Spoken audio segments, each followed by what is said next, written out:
मंत्री दादा भुसे यांनी 178 कोटींचा घोटाळा केला अशा आशयाची बातमी दैनिक सामनामध्ये माननीय संजय राऊत साहेबांच्या माध्यमातून छापून आलेली।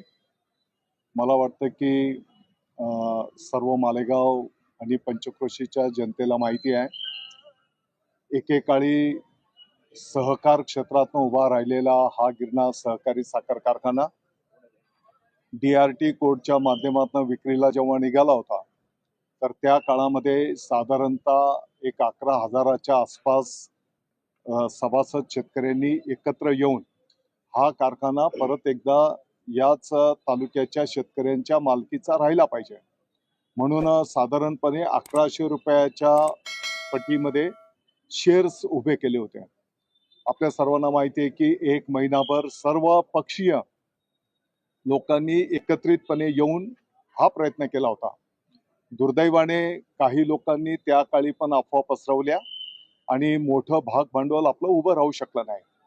जी काही 1,60,70,00,000 रुपये रक्कम जमा झाली होती, ती रक्कम नंतरच्या काळामध्ये आर्मस्ट्रॉंग कंपनीने जो कारखाना घेतला त्या कंपनीला RTGSच्या माध्यमातून आपण ती ट्रान्सफर केलेली आहे।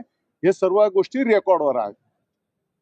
आणि मग असं असताना जो काही आरोप आपल्या मालेगाववर केला गेला आणि त्याच्यामुळे मालेगावच्या शेतकऱ्यांचा अवमान झाला, या भावनेतून आम्ही सर्व पदाधिकाऱ्यांनी एकत्रितपणे चर्चा करून मग एकतर हे शब्द मागे घ्यावेत अशा प्रकारची भावना आम्ही माननीय राऊत साहेबांकडे व्यक्त केलेली, तसं त्यांना नोटीस दिली होती आणि तसं भूमिका त्यांनी न घेतल्याच्यामुळे मग या ठिकाणी खटला दाखल केलेला होता।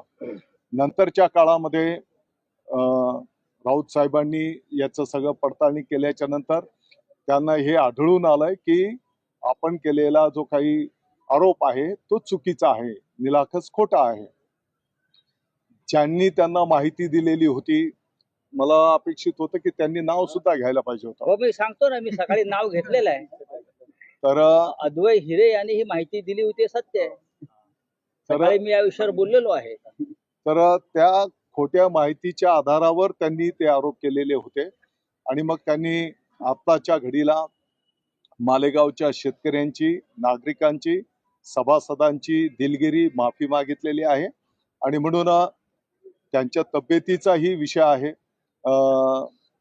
या सर्व गोष्टींचा विचार करून आज हा